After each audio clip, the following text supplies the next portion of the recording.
Hello? Just testing. Should we go ahead and start? Yeah. Do we have any housekeeping? No housekeeping except see y'all next week back in Monroe 610. All right, we're going to begin. Hopefully other people will join us because there should be a lot more students in here. All right, hello everyone. Welcome to Design Forum. We're excited to hear from Nathan Robinson today. Finally, he was on the schedule last year, and we had one storm interruption and one technical interruption. Third time's a charm, right? Since his lecture is going to be about artificial intelligence and design and illustration, I thought I would turn to AI and ask for an introduction. So I asked ChatGPT, write a brief, smart intro about Nathan Robinson. ChatGPT said, Nathan Robinson is the founder and editor of Current Affairs, a magazine known for its sharp political analysis and witty, often provocative commentary. A master of blending intellectual rigor with humor, Robinson takes aim at everything from economic inequality to political dysfunction, all while challenging readers to think critically and laugh a little. Then I asked, write 4 to 5 sentences about Nathan Robinson's background, including his education. ChatGPT said, Nathan Robinson is a British-American writer and editor, best known for founding Current Affairs, a progressive magazine that blends sharp political analysis with humor. He holds a degree in philosophy from Harvard University, where he honed his critical thinking skills and developed a deep interest in political theory. Robinson later earned a law degree from Yale Law School, which further shaped his understanding of social justice and legal systems. Before launching Current Affairs, he wrote for The Guardian, Salon, and other outlets, offering incisive commentary on politics, culture, and inequality. His academic background and commitment to progressive ideas are evident in both his writing and his book, Why You Should Be a Socialist. Lastly, I asked to write 2 to 3 sentences about Nathan Robinson's passion for artificial intelligence. ChatGPT said, Nathan Robinson has developed a keen interest in the ethical and societal implications of artificial intelligence. As a writer deeply concerned with issues of power, justice, and inequality, he explores how AI could shape everything from the economy to personal freedoms, often questioning its role in reinforcing or challenging existing power structures. His passion for AI reflects his broader commitment to ensuring that technological progress benefits societal, equitable, and ethically. Did ChatGPT get this right? Please help me welcome Nathan Robinson. Well,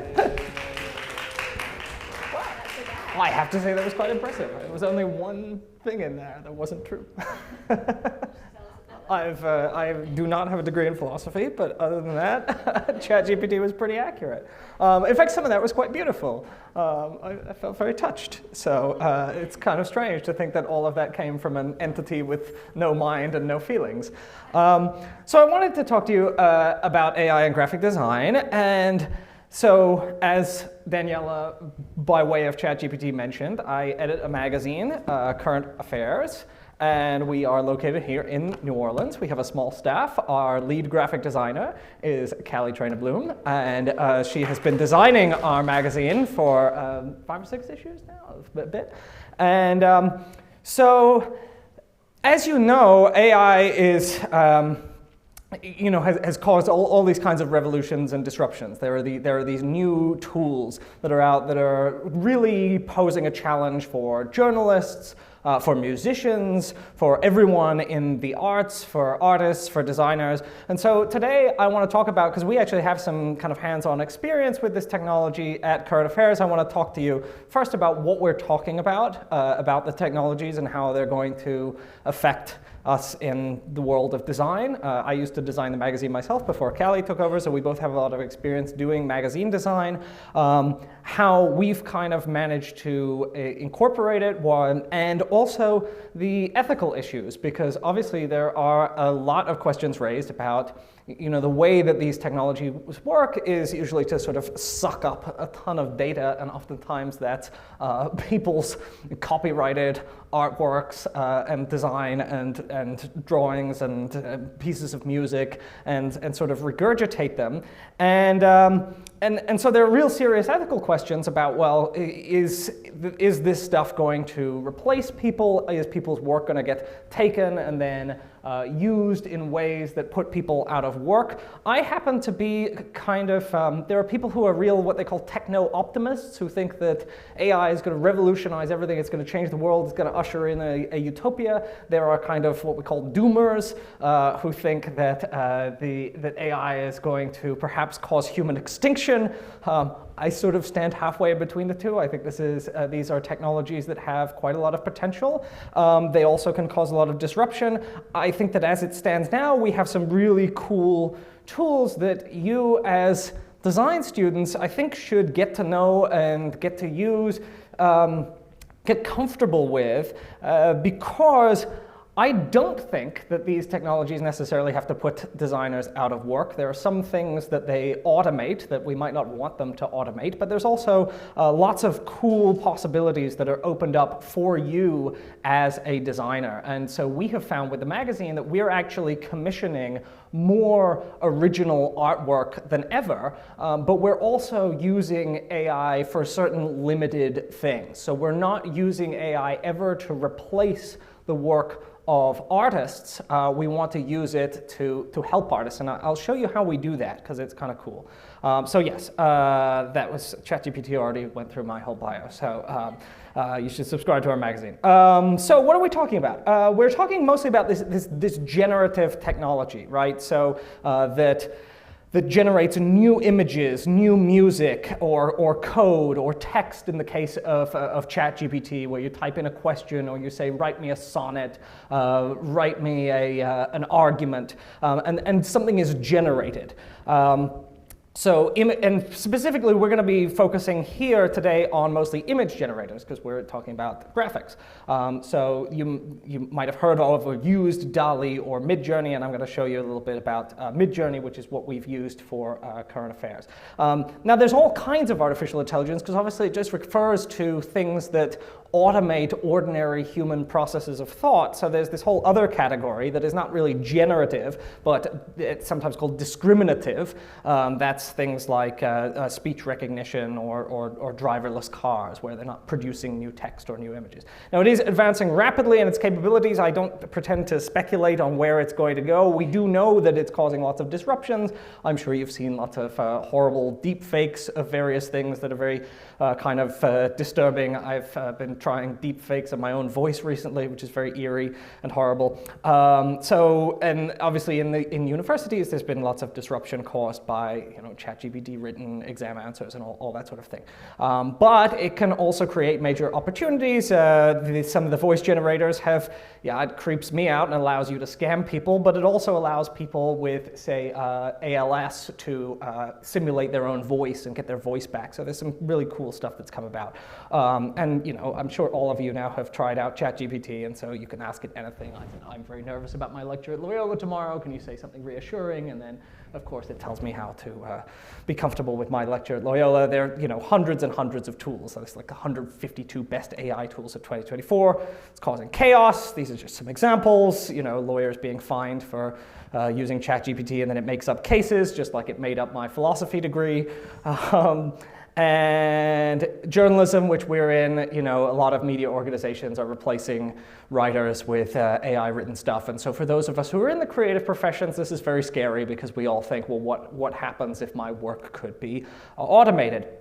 So in the realm of design and art, image generation technology is really, really, really powerful in a very kind of scary way because of the range of its capacities, and it's improving fast. I'll show you just how fast it is improving. And it's true that artists and designers can be really hurt by this.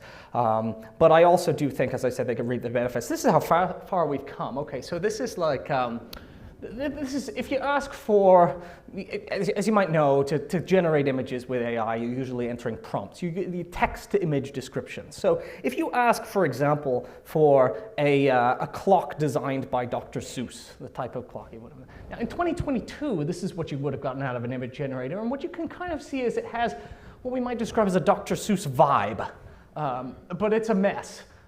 These aren't very good. You couldn't really use these for anything except perhaps a little bit of inspiration. Well, 2 years later, if you enter a clock designed by Dr. Seuss into Midjourney here, you're getting things that are really on another level. I think you can see here that Midjourney is doing something that I would describe as creative. Not just, this seems to me to be kind of rote or obvious. This seems to me like it has had to incorporate a quite subtle understanding of the forms and the colors and the general feel that something designed by Dr. Seuss might have. So I'm just going to show you lots of examples. These are just, I mean, I do image generation just for pleasure. I think it's really fun to see what's going to pop out. So these are just bunches of things that have come out in response to various, just text, you know, describing what you want, and the things pop out. And so it can do things like photographs. Obviously, these are all not real people. These are all AI people. Paintings, fake paintings. Of every different kind. And again, I think what you will see is, you know, the criticism that is made of these technologies is quite valid, is that it regurgitates or it does cliche or pastiche. It can't be original. And so when people think of world of horrible AI-generated content is going to be very derivative. But what I found is that if you really if you play with it like you might play with a piece of clay, you can get out quite astounding images. Stills from non-existent films. These are things I've asked it for in the style of films. Again, none of these are real people, although some of them are based on real people. That man down the bottom left is based on Charlie Chaplin. You'll see Cary Grant up there, Orson Welles. Again, these are not films they ever actually starred in. I made a whole fake Elvis film called Tentacle Fever, complete with film stills and posters and a DVD. If you want to experiment with clothes, you could experiment with clothes. I enjoy designing weird fashion. And I think what you might start to see here is how, even if you don't use any of the ultimate images that you might spit out, as a creativity aid for the human designer, it's very powerful. So I might not, and I don't know if I have ever used any one of these images, but what I like about this, and what I like about having a folder on my computer full of generated images, is that it really sparks my imagination. So never mind outsourcing the creative process to the AI, it helps me. I generate something, I look at it, and then I have a totally different idea that was sparked by what it spat out. You'll see. Oh God, I forgot there was a Trump sculpture in here. You know, different simulated bits of fake art. This was my attempt to make bits of public transport, a lazy river in the subway, an Art Deco bus station, an old train ticket, a monorail in a forest, some people in the 1960s riding in bubble cars. These were just ideas that I had, and I wanted to see them, and it helped me generate these. If you are interested in architecture, you can create lots of fake buildings. This was my top left was my attempt to create the ceiling of a library, and I just wanted a ceiling that had a kind of forested vibe, and it does. So these are all, again, completely artificial shapes and patterns. Now, if you look at the pattern in the bottom right there, you can do something quite cool with Midjourney in particular, which is you could create patterns that tile. So first off, you can just have it generate patterns, the patterns you might use just to get, again, as a kind of mood board. But then you can do things that tile like this. So you could create a whole wallpaper and use this as some element in something else that you design. Again, you're still doing your design work, but you might use this to get something that you use in some way. These were just some miscellaneous things. You know, let's see, cartoons. Bernie Sanders down there at the bottom, Ringo Starr. These are all just Disney styles. Again, these are not from real films. Furniture I like to play with, designing imaginary bookends and sofas and rugs and that sort of thing. Album covers, I like to design vinyl album covers. I actually made a whole book called Echoland, a comprehensive guide to a non-existent place, which is about the world of the future, and I made the kind of all the things that are in the future, from the public transit system to the books that they read, to the music that they listen to the clothes that they wear, and was able to use the generators to create fictitious toys for the children, the toys that the children play with in the world of the future, etc. And just weird stuff. Let's see. This actually, the bottom right is more interesting than it looks, because the bottom right is its effort to create completely normal looking photos that are just that are boring, like photos of, a couple of people at the mall or some police taking a selfie. As you know, the capacities are really frightening to simulate things that are very persuasive. There's novelties, there's things like, the celebrities working real jobs thing, as you have, Will Smith at Best Buy and DiCaprio working at McDonald's, but also it's able to simulate just boring photos like food at a birthday party. These were just other pieces of art that people had made from a Facebook group called Media Synthesis Universe. Okay, I want to talk a little bit about how we've used this stuff at Current Affairs in a way that I think comports with my own ethical values. As I say, I think a lot about, and as ChatGPT said, I think a lot about the ethics of this stuff, because I do worry, our artists are very worried that they'll be put out of work. So what can you do? Well, at the bottom here, what you'll see is a concrete example of how we had an artist work with material from an image generator to produce an original piece of art that was not in any way AI generated itself. So here's what happened. I wanted something that, I had a thing in mind, all right? So I'm the editor and I commission the art. But in order to do that, I have to describe to the artists what I want. And that can often be difficult, because sometimes you describe things and you're like, yeah, the artist is trying, they're trying to come up with a sketch, and the thing they produce, it's just not what you want. And you're going, no, more like this. So I used the image generator, because what I wanted was what was in my head as an educational poster from the 1970s about ecology and about all the kinds of you might have seen those posters in elementary school with the rainfall and then the runoff and then the rain and then precipitation, the kinds of cycles that go on around the world. And so I had that kind of idea, but I didn't quite know how to describe to the artist what I wanted the feel of this thing was. So I played around with the image generators until I got these things here. And these things here, if you look closely at these, which obviously you can't really, but you can see that they're total nonsense. So these are what we might call AI-generated slop. And AI-generated slop is when it's unusable, because the stuff, when you look closely, like it looks reasonably realistic here, but if you zoomed in, you'd see that none of the text means anything, none of these shapes are actually of anything. They kind of resemble trees, but they don't make any sense, nothing goes anywhere, nothing works together. But what I found was what the image generator spat out really did give the vibe that I wanted to give to the artist. So this was my way of creating a kind of mood board for an artist. And then the artist made, this is a one-page ad from the magazine called Everyone Matters, and it's just a kind of, it's a kind of joke about how, it's a parody of these things, and it's suggesting that, there's a role for all these terrible things in societies, like arms dealers and landlords and border patrol agents and angry bees and parasites. But the artist made that completely her own, but she used the image generator to kind of prime her thinking on it. And then these are just some other things that came in that were used in the magazine. I made a fake tabloid of Elvis sightings, so I made some old Elvises, but then designed the tabloid by hand, some fake shoes, and then that was actually one cover. We did do one piece of cover art with an image generator that was a smoking frog for our issue that was actually on AI. Limits, there's what we call the hands problem, which is, six-fingered hands and that sort of thing. And it's still not really good at creating final images for use. That's going to get better, but it's a slow process. So you see 3 legs here. This was a thing with 3 legs.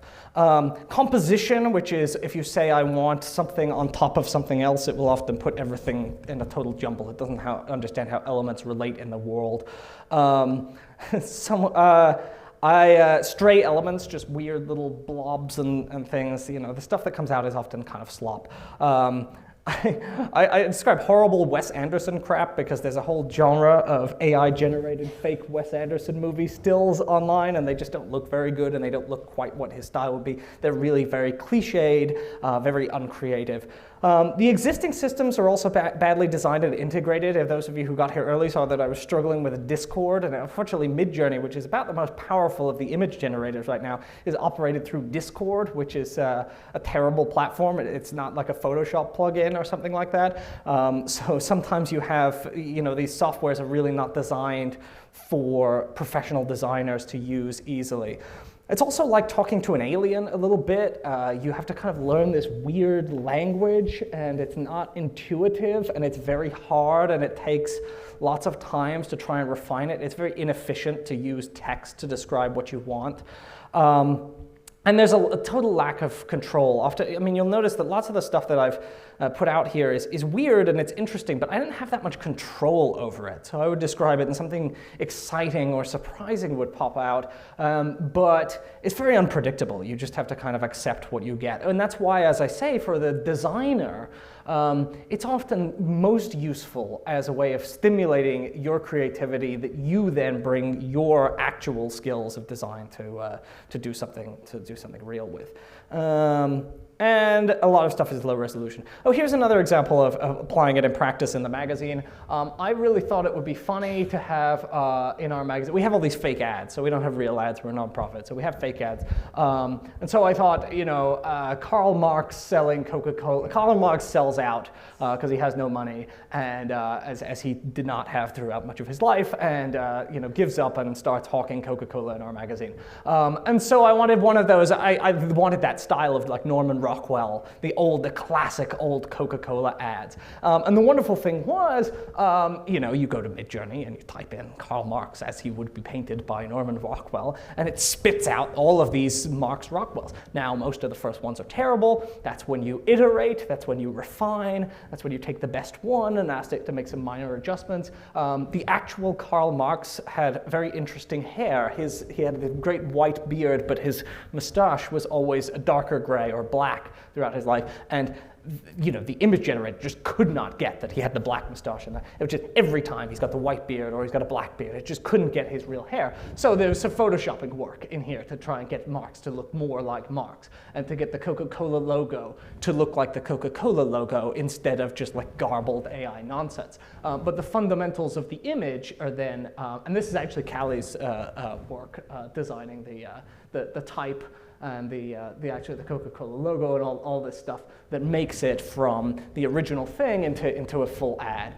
And then we also had a Marx versus Batman comic, which again, it spits out the image, but then that was my design for the cover. So if you try and do this stuff on your own, what are some tips in order to get interesting things or to get as close to you want as to what you want out of it? The first one I have is always do lots of iterations. So you play around with the stuff, it spits something out, you realize that it's terrible. It's just awful. You don't like it. So rewrite. You have to learn to speak to it. You are kind of speaking to a little alien, and you're trying to learn its language. So refine it. Move the words around in what you're saying. And you may find, and then try again. And you go, oh, that's a little better, or no, that's in the wrong direction. So it's kind of an iterative process. So learn to speak the language. And it's only only as good as the reference material that it has, because of these systems have been built by sucking up all of this image data. Oftentimes, if they just haven't seen something's not been in their training data, they have no idea what to do. And so then you just get stuck. You're like, it doesn't know this, so I can't, no amount of eloquent description on my part is ever going to get it to do what I want it to do here. Just to describe a couple of other little functions that you might want to experiment with this is again Midjourney in particular. Midjourney has a blend function where you can take different images, and they can either be things you've generated or they can be photos that you have lying around, and you can merge them into one. And you can do that with, I think, maybe 4 or 5 photos, and oftentimes the results are quite interesting. So this was, you can see the sources and you can see the results. So, a painting of the woman sitting there in the purple dress, painting of the French Quarter, and then and then that kind of model, the photo of the model. You merge them all into one, and you can see it's combined the elements. You have a blue dress, you have what sort of resembles that woman's lips, and you have something that is clearly New Orleans behind. Here you have this woman with these kind of goggles or lenses. You have this flamingo, and then you have these men in zoot suits. And you can see, what have we got? We've got, well, her kind of face, a zoot suit, and then these kind of angelic wings spreading around. And again, you might not do anything with this. It just might make you think about forms that you like. It might, stimulate your thinking. Now here's another. This is going to look a little odd until I explain what's going on here. So another feature it has is what's called describe, where you upload a photo, and what it does is it describes the picture. And then once it's generated a description from its looking at the picture, you can ask it to produce a new picture based on that description. And if it's done the description well enough, it will produce something that's a little similar to the original picture without looking again at the original picture. So these are both AI made. One is this kind of kitchen. So I described the kitchen, and this is what it produced in terms of, once it looked at this picture, it said a kitchen with dark walls and blue cabinets with plants in the style of Gothic grandeur, detailed dark gold, dark gold and green. Okay, so then it's giving you a prompt, and then you can put that prompt in, and you'll get more pictures that have, as you can see, very much that same kind of vibe. So it'll produce, you got one picture, you could produce lots of variations on it if you want to try different things. And this was a kind of Talavera Mexican folklore inspired decorative PlayStation controller. And once again, it gave a description, and then you can use that description to generate more variations that are, again, very similar, but have entirely different patterns. Now, in terms of what it can do, how it captures the kind of feel of things, on the top row here are the paintings of one of my favorite artists, and I have a firm principle that you should only ever use long dead artists in your prompting, because one of the real challenges of these things that, is ethically is that they are stealing artists' work. So, but when people have been dead a long time, I don't mind playing around with their work. The paintings of Leonora Carrington, those are her real paintings. But then if you ask Midjourney to generate Leonora Carrington paintings, it does the below, and they're not as good because the stuff, when you start looking closely, doesn't make sense in the same way. Now, a lot of her stuff doesn't make sense, but it's purposeful, whereas this is more arbitrary. But what you can see here is that it really does kind of get her vibe. It really gets the feel of a Leonora Carrington painting, even if it can't do it as well. And so what you can do, as I have done, is applying its understanding of Leonora Carringtonness, which is what I'm going to call it, to any subject. So this was, I said, Leonora Carrington, if she painted the French Quarter, was these ones up here. Or Leonora Carrington, if she designed a handbag, or a Christmas ornament, or a plush toy, or a public sculpture. And you can see that, again, she did not design these. These are wholly new, but you can see that they do they do kind of give you more of a sense. Again, if you want to think about, say, again, you don't want to use these, but you want to think about, what would a sculpture by Leonore Carrington look like? This can help you, this can help your mind. The same here with the legendary designer Massimo Vignelli, who these are original Massimo Vignelli pieces of design, right? And you may have seen some of these. Of course, he designed the New York subway, the legendary New York subway map, what it does, interestingly, is if you kind of boil this down and you say the design of Massimo Vignelli, it will give you, before you apply it to something, if you say just generate me Massimo Vignelli design, it generates the thing in the middle, which is kind of its understanding of the feeling of him, but then it will apply, I say design a lamp like he would design it. Well, he never designed that. That is not one of his designs. Design a bag, design a computer workstation. Some other things that are starting to be developed is ways of, I mentioned the lack of control, but this is a way in which there's sort of more control. I haven't experimented with this myself, so don't ask me how you do this. But someone did manage to, what they do is they take these input images and they put these key points along them and these shapes so that you can kind of manipulate elements in the image and how they're going to be shaped. So what you can see in this image, which kind of went viral online a few months ago, was this design where the clouds are part of the spiral and the shadows are part of the spiral and all the buildings are part of the spiral. And then, they did it also with human bodies. And then if you want to see things I've done, I just play with this on Instagram. I have an Instagram called Esoteric Artifice, where I just make stuff for fun, and I'm happy to, if anyone ever wants to find exactly what I typed in to get any of this stuff, just let me know if you happen to be curious. And then this is Echoland, this book which is available on our Current Affairs website and on Amazon if you happen to be interested. Okay, so implications here of what I've shown you. I do think it's going to reduce some of the number of design jobs, but I think some people who learn how to use this stuff and incorporate it will benefit immensely. I don't see a way in which it won't be a really important part of creative work just because of the level of power that it has. I think we will still get, I don't see a threat, an existential threat to art, because one of the things that you find out very quickly is that people lose their capacity to be impressed by something the moment they realize it was generated by AI. And one of the things that impresses people about, physical paintings, things people have made, is the process of making it. The things that delight people about art,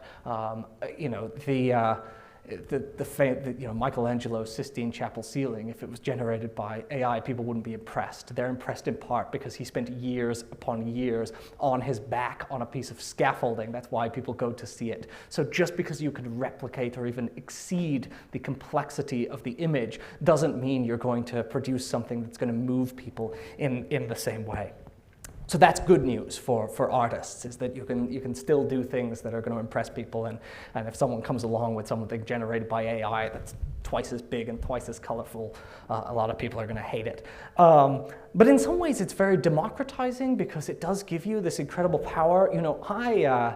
I am not, I'm kind of visually creative, but I'm not technically skilled in the way that some designers are. And I've found that this gives me this immense ability to do things like I showed you, like collaborating with an artist to bring out something that I have a vision for, but that I'm not necessarily able to draw or make myself. And so lots of people are going to find that they have the capacity to conjure into being these images that maybe in their head or in their dreams, but they were never previously able to do.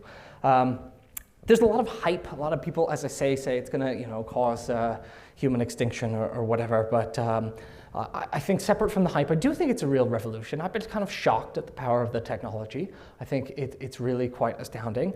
And I think many of the things that are considered problems with it are actually going to be solved within a few years, probably. So some of the slop, some of those things where when you zoom in, like nothing really makes sense. I think there's going to be a lot of tweaking. For example, already the six-fingered hands problem is being solved. So Midjourney is much better at doing 5 fingers on a hand because they recognized that it kept generating random numbers of fingers, and then they told it, when you have a hand, only do 5.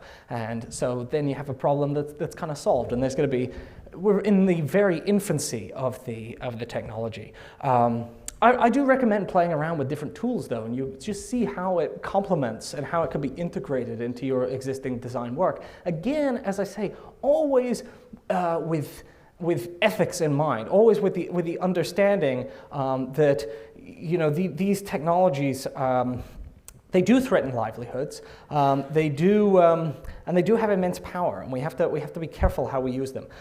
Much of the stuff that is produced with it is just kind of novelty now, and it hasn't been well incorporated into design. Although I do think lots of people are using the generative fill tool in Photoshop now that came in a few months ago, and is immensely powerful. It's not as good as Midjourney for doing really nice looking stuff, but I've just been using it because in Photoshop we had some people shot an ad for us. We had some people shoot, and we have ads in every issue of people reading the magazine in interesting places. But unfortunately, there wasn't enough. There was something that looked like it should be a bridge, but then the photo cut off. So I conjured a bridge out of nowhere, and that fixed the photo. And now there's a very impressive bridge in the photo. So this is great because you're all much younger than me, so you'll be kind of used to this, but when a technology comes about when you're young, it's just integrated into your life. But I know that this is still really amazing for me because this is like something out of this is really still something out of science fiction for me. The idea that you could just go, draw me a bridge, and it goes, it's integrated seamlessly into the existing photo. So that's really exciting. Coming developments, they're going to be better integration of the tools into, we already see that with Photoshop doing generative fill. Midjourney, as I say, is in Discord, and it's terrible. I really hope they finally integrate that into something else. The composition problem, which you have an example of here, where it says, an elephant in a pickle jar held by a lizard standing on the shoulders of a rhino sitting in a bowl is the instruction. It never gets it right? So a human being, if they were given the instruction, an elephant in a pickle jar, they would put the elephant in the pickle jar. But unfortunately, we're so far from it even understanding that you put the elephant in the pickle jar, and it's not just a random collection of elephants and jars and mess. Obviously, film now. I don't know much about the new film tools that are available because I don't work with the moving images, but a lot of them seem very frightening and also very powerful in the same way. Yeah, so on the ethics thing, obviously there's the fact again of its source material and where the source material comes from. There's the job loss. I've got an example here of someone who says they were, Midjourney came into their employer and they basically lost their job overnight. The loss of soul in our artistic creation is a real risk. When stuff is produced really easily, without care, without the human touch, things can be done really lazily, and so. And then there are the nightmarish possibilities, like the unethical use of deepfakes in scams and that sort of thing. Okay, that's the end of the presentation portion. I just wanted to before we. I just wanted to show you what I was talking about with Midjourney. So this is Discord, and what I had it do. This is where Midjourney is located. So you have your Midjourney bot here.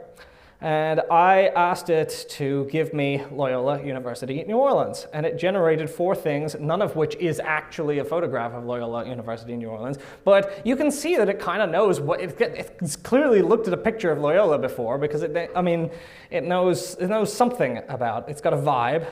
And you can pick one of these. And if you pick one of these, you get a big image. And you can use this if you like. You know, what's great is you have full copyright. These are not copyrighted, so you get to do whatever you want with these things. So I have this, and you know, I can take any element of this if I want. And then I can also, some of the things you can do, I mean, some of you may have seen this or tried this, but I'll just show you, is you can do variations. So I'm taking this one image now, and I'm asking it to do variations on the image and to zoom out. So zoom out will give me more around the building in the same style. And then, it always gives me 4 variations.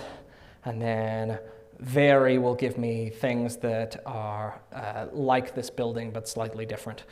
And again, so to zoom out, you can see it's taken us, it's given us, and so 4 options. So this U button means upscale, so you can get a much bigger one. So there we go. So then we have more of this image we can use in the background of something. And again, because it's AI and because AI isn't very good yet, if you look closely, you'll start to see things that are quite wrong and that an architect would highly disapprove of.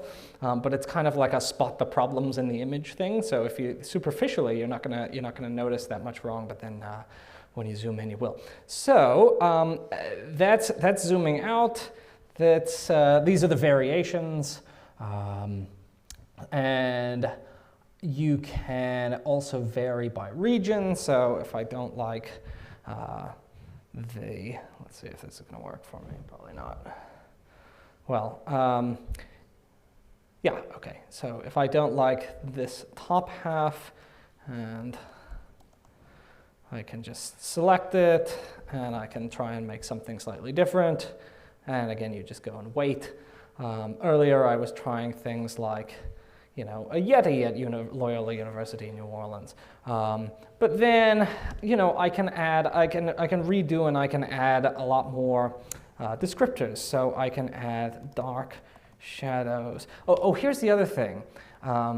When you're doing this prompting work, my recommendation is to be very stream of consciousness about it sometimes. So you're not speaking to it in sentences, at least not for this. ChatGPT, you speak to it in sentences. But monstrous, you know, night, let's see.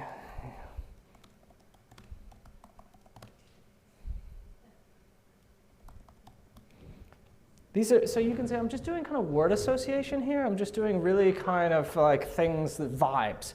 There's a lot of vibe-based stuff here.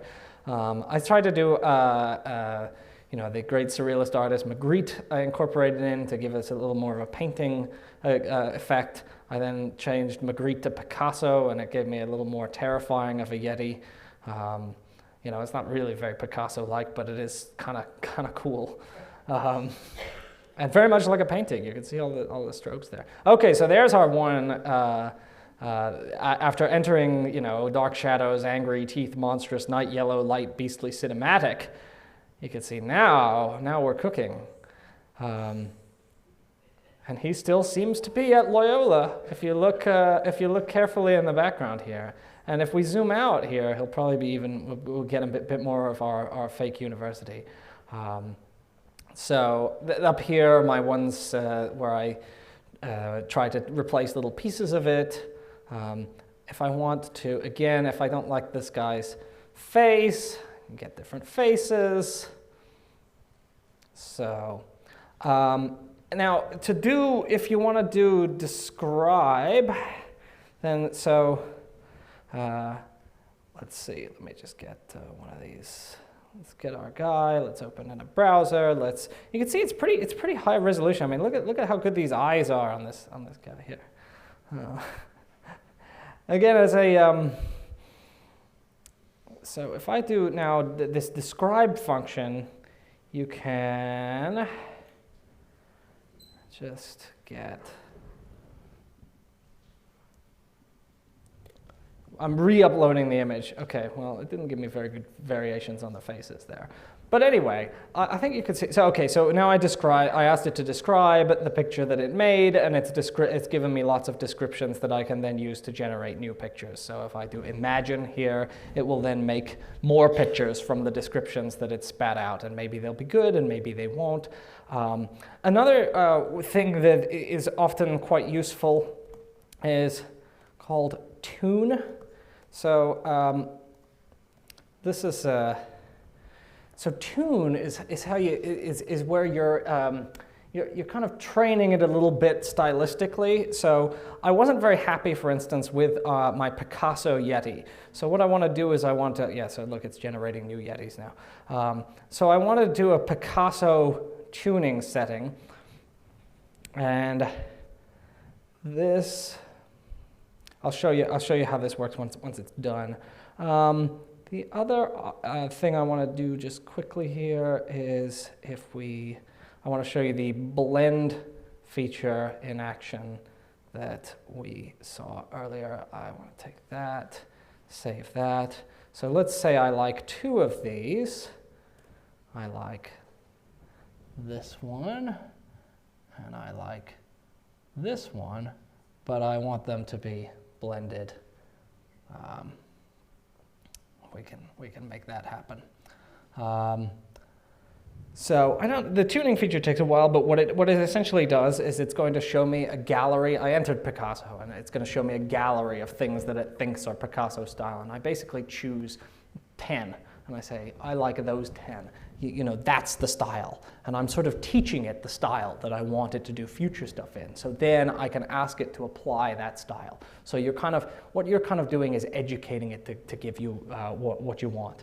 Okay, look, our combination. So you see now we have a Yeti that combines our original painting with our little photo one, and you can see he's kind of halfway in between the two. Now, whether he's useful for anything, I don't know. That's up to you to find uses for this stuff. I've found uses for it. As I've explained in the magazine, we do little things here and there, but always understanding that the job of these tools is to aid artists and designers and not to replace artists and designers. So anyway, I think that's the end of the. I can if you want to get any more ideas on how to use this, please, or you want me to try anything that you'd like to see, let me know. But not easily. It doesn't do it well. So if I say, well, let's find out what it does actually. So let's ink drawing a Yeti holding a balloon that says "Happy Birthday, Callie." We're going to see what happens, but usually it's pretty garbled. Type is actually one of the real weaknesses right now. I don't think that's going to last as a weakness, because I think type can be done pretty easily. It's just nobody's bothered to incorporate it well into this system. So what you're probably going to see here is it's going to come up with things that are not that good. Well, they're okay. But as you can see, number 3 just says birthday and then happy birthday, Callie, over here. So it's not quite what you want. Yeah.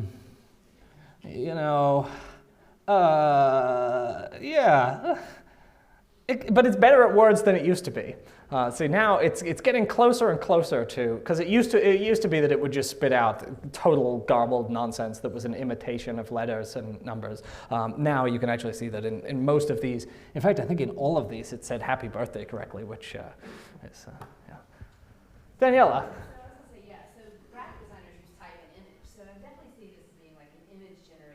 Yeah. Like, you obviously have Callie to lay out a lot of the type. And thinking about your magazine, yeah. You definitely need a human in there to help you lay stuff out, figure out hierarchy of oh gosh, yeah. Of the words that are being said. That's why I feel like AI is never necessarily going to take that job. We'll never say never, because we don't know.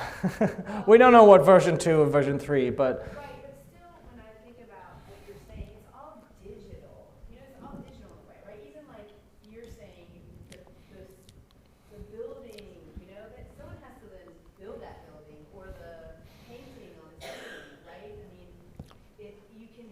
Yeah. visual of it, but that's one thing when I'm thinking about, Well, what the artist ends up doing, you know? Well, I'll give you an example. This Echoland book that I did. I mean, you won't be able to see it up close here, but like I have the images, but the whole book, you know, for each of these, I did parodies of old like pulp comics, right? And I had it spit out a bunch of images that were kind of parodies of the pulp art that would have been on one of these 1920s or 30s monster or detective comics. But then I had to go study, you know, just as any designer would, old and do all the type and the layouts and get everything right, because it can't get you to a final product. And so, you know, and that's the thing. I mean, all of this, you know, yeah, the machine made a ton of stuff for me, but I still feel as if all it's doing is bringing out my own vision, and I had to do, a ton of work to put the book together, and you know, Callie had to do a lot of work on the Marx ad. You know, there's a lot of work that still goes in and that is to be done.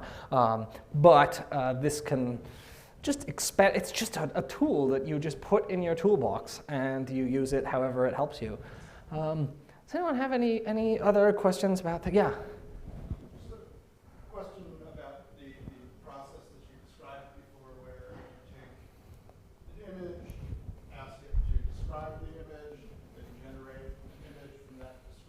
Yeah. And I'm curious how far you've gone with that. So then have you had it describe the image that was created from the description of the image, and then have you created an image Yeah. from the description?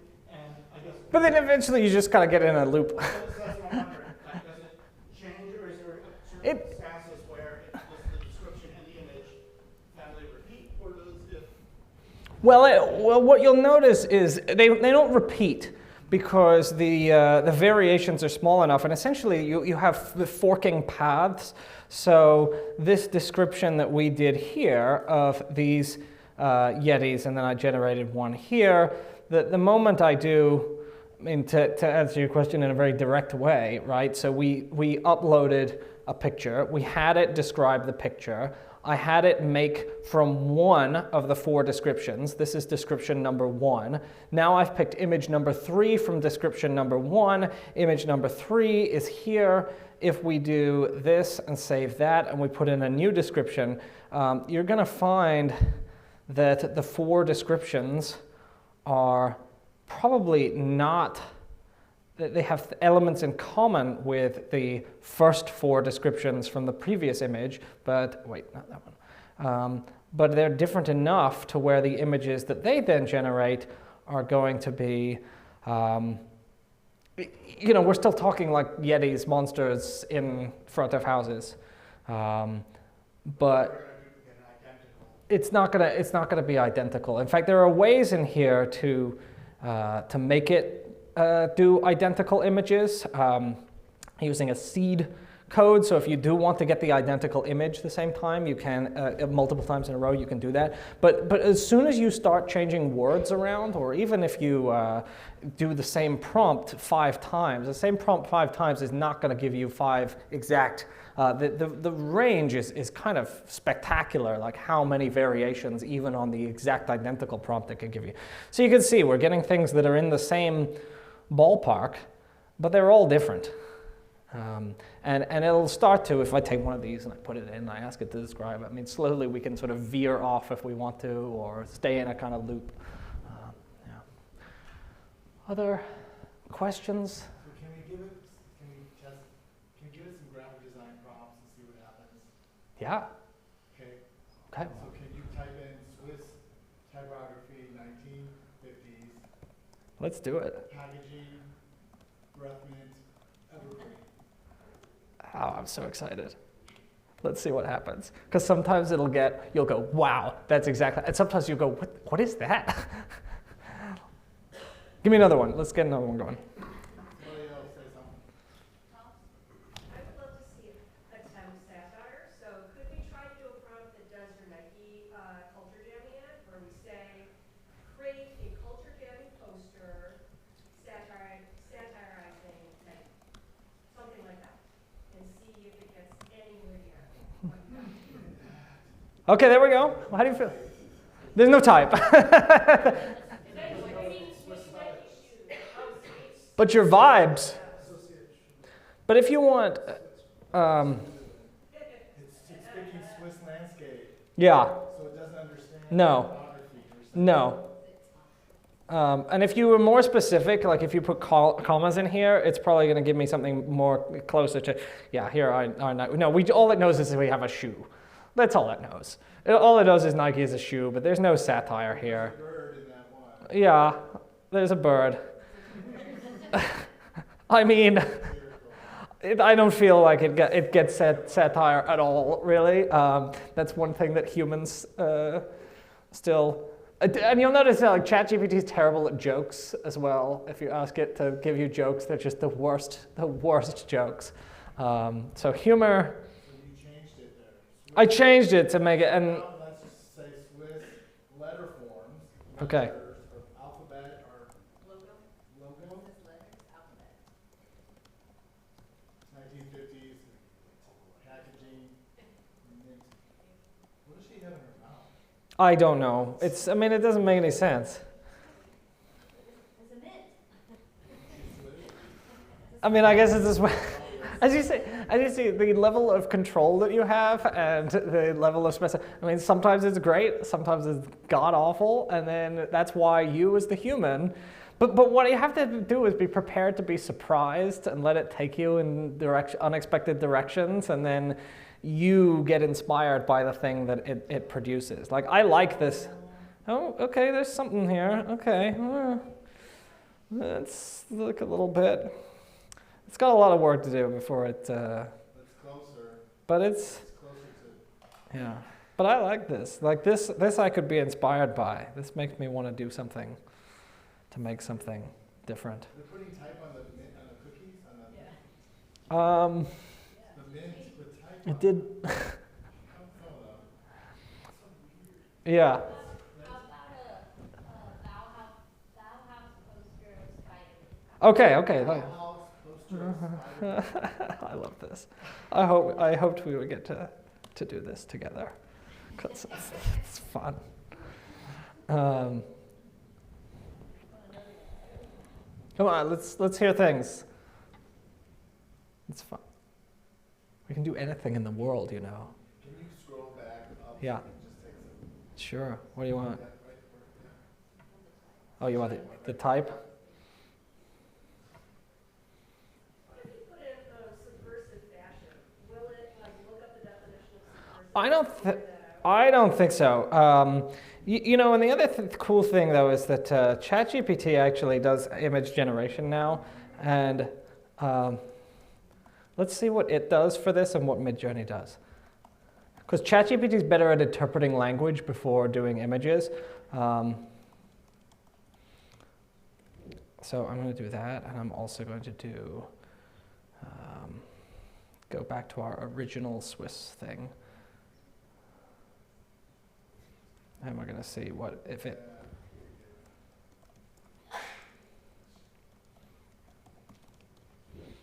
You speak to ChatGPT more in natural language than Midjourney. Okay, Bauhaus Spider-Man is not too bad. This is I like this guy. I like number 4 here. What's great is it's sort of Spider-Man, but. Yeah, it's the first one, the top left. Oh yeah, if you want an actual Spider-Man instead of something just abstract.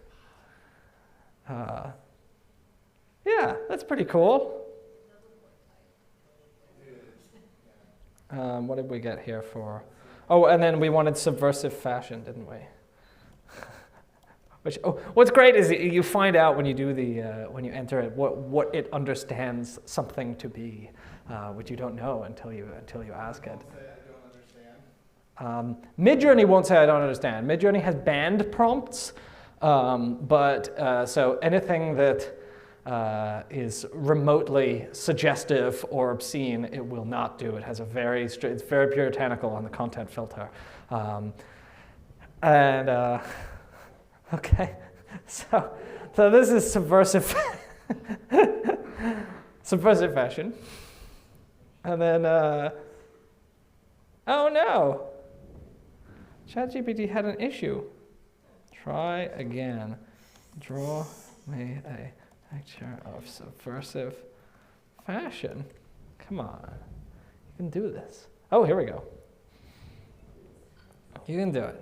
Do you see any like human biases in any prompts or any images that generate? Yeah, tons of human biases. A few. Oh my God. Like, one of the things is that, like, it's almost like a stereotyping machine, because that's what kind of looking at lots of data and then basically you're asking it to create, you know, the nice word would be an archetype from the data, right? What is the statistical average of a cat or of whatever it's trying to categorize? And so when you get to things like, you know, Peruvian folk art, it's going to draw you what ends up looking like a cartoon or caricature of that thing. So oftentimes it looks, you know, someone who was skilled would say, well, this is an incredibly superficial, poor understanding of this thing. This really is cartoonish and reductionist. Okay, there's our subversive fashion in ChatGPT.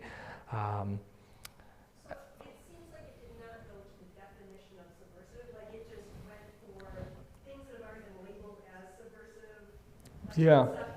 Somehow in the Well, what were you hoping subversive fashion would yield? well, I was hoping that it would take something that is maybe an object that is like things that are loaded culturally, and then bring that into. That's another level of sophistication that we're not at yet. No, really, you have to be very literal in your visuals. So, you know, if you want the whatever you want to be on the t-shirt, you have to say, I want this thing on the t-shirt, rather than like, I want you to give me really good satire. ChatGPT is a little different. If you ask ChatGPT to, you know, write me a culture jamming satirical Nike poster, you know, if you ask it to do that, it will actually kind of get a little more what that would be. So the slogan is just consume it. You know, and then if I ask ChatGPT now draw it, you know, it will do something that is closer to, because what it has done is it has come up with its concept, and now it is drawing from the concept. So Midjourney has much less of a brain, if you will, to think about things like satire. And now I'm sure some of the words is, yeah. So okay, so you can see this is a lot more like a culture jamming. Be more, buy more. I wish my students were here so they could see this as like, because I'm talking about things that are in projects for my class. Oh, okay. And so like they could turn something like this. Yeah. I mean, you can see it's still a mess. But he's got these wonderful dollar signs on his shoes. It's so hard because we want our students to come up with that idea. We don't want them to. Oh, I'm sorry. Yeah. So. Well, my class is open to non-design students, so I'm looking for tools that like anybody can use. I have students that are in like poli-sci and are writers and other things. I'm trying to pull them in. But it can help you generate ideas. I like the brainstorming aspect of it. Oh, yeah, fantastic for brainstorming. You're still prompting it. You know, you're feeding it. I often use it to generate first drafts of copy for stuff, and then I rewrite it entirely. And so. Privilege, though. I mean, that's pretty good. Only for the ones who can. Yeah, that's not terrible. Oh, I know what I'm doing in class now. So again, with Midjourney, you couldn't do any of this. It would have no idea. But what you can do is once you've got, you know, I could say, let's see. So we had our our special Nike ad. So what I can do is I'm always thinking about how I can plug stuff into other stuff. So. Are you all using Journey? Who's using the Journey? Anybody? Anyone use this stuff? It's a subscription, right? It is a subscription. It's fairly cheap, but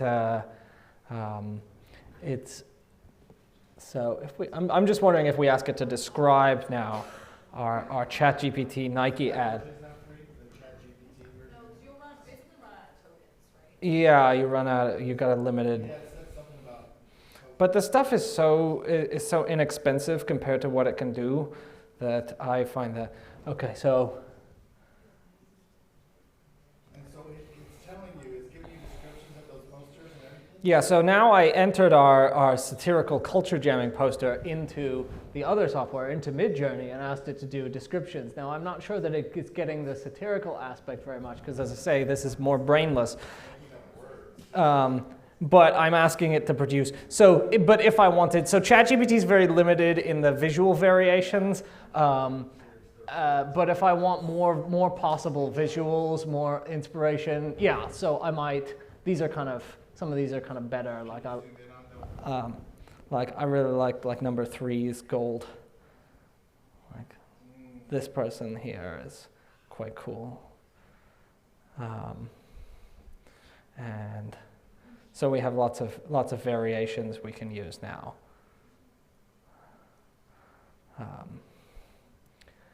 And going back to what our oh, come on, try again. So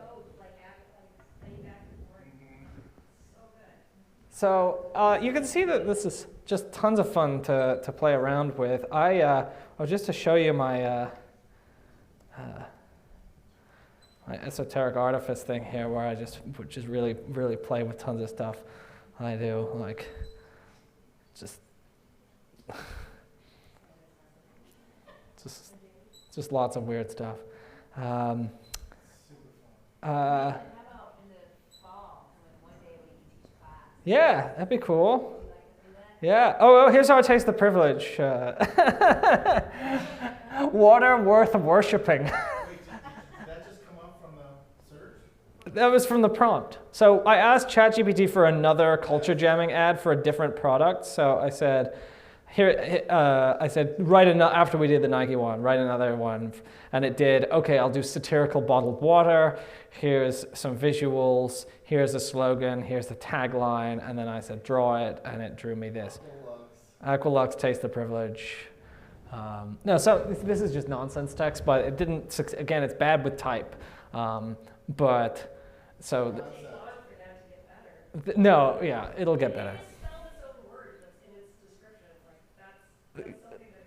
Yeah, it could be fixed, and will be fixed, but this is. I'm really impressed by its choice of these spotlights here, which are quite cool, and all these people looking at and seemingly worshiping the water in the desert. I think what we like about it is that when we are teaching students that don't come as much from a creative or design background, it's opening conversations about how designers and creatives think and concepts. Well, I look at this and I think, this is the sort of thing that our magazine is full of, is satirical ads. And, I can't print this in the magazine, but I would definitely think about, okay, I would love to have the worshipping of the water. I kind of think that's cool. It's dry, it's a desert. I'd give this to an artist, to do a little better of a version of. Because if you zoom in on this, you'll find that, people are all wrong. And yeah, I know. I kind of want to do this in the next. So is it telling us, did it describe it like the spotlights represent? Yeah, so let's see. So it said. Glamorous image of water bottle on pedestal. Yeah. Lights surrounded by shiny Yeah. glamorous effects. Yeah. Behind it is a cracked desert with people looking longingly at the bottle, symbolizing scarcity and luxury exclusivity. So it has a good social analysis built in there. So yeah, so you want to use a mixture of, I mean, what you see here is like, GPT is very good for like understanding concepts, and Midjourney is very good for like very high quality, high resolution visuals that have fewer kind of errors in them. And so when you combine your tools, and then you bring in Photoshop, and then you bring in Illustrator, and then you add some type, then you can really do things that are powerful and cool. Okay, does anyone have any final questions? I'll be around. You can talk to me if you like. Okay. Yeah, thank you. That was so much fun. Can you put that other slide back up? Oh, sure. Oh, the attendance. Shoot. Oh. I think if I can. Oh, did I screw it up? I did screw it up. Oh. Hey. Okay. Oh yeah, and there's others for my stuff. Also, if you want to listen to weird AI music, I actually had, I used a music generator to make a song about giving this presentation. So if you go to the SoundCloud, my SoundCloud there, I asked a software called Udio to make a 30-second country song about being nervous for a Loyola University presentation on graphic design. Can you play it? Well, I don't think I'm plugged into the speakers here, but it is on my my SoundCloud, and it's got the lyrics there, and those are the lyrics that it generated, which are pretty interesting. They're all robot-made lyrics, so. The music stuff is, and I've done tons of these little songs, and it's a whole other world of interesting generative technology, the music stuff. So that's for a different day, a different class. It's free to use. Yeah, you get to do what you like with it. No, you don't own it, but nobody owns it. So someone else could use it. You don't get the copyright. Of course, the music softwares are all built on massive copyright infringement, so there's a huge lawsuit right now for this. So they might not last if they lose the lawsuit. But right now, you can produce really interesting stuff with music generators. But the technology is here to stay, so I think we'll see some. You can do incredibly powerful things with music that are fascinating. Okay. What's that? Udio, U-D-I-O, Udio. Suno is the other one. There's two of them. There's Suno and Udio. I have a whole album on Spotify of these things.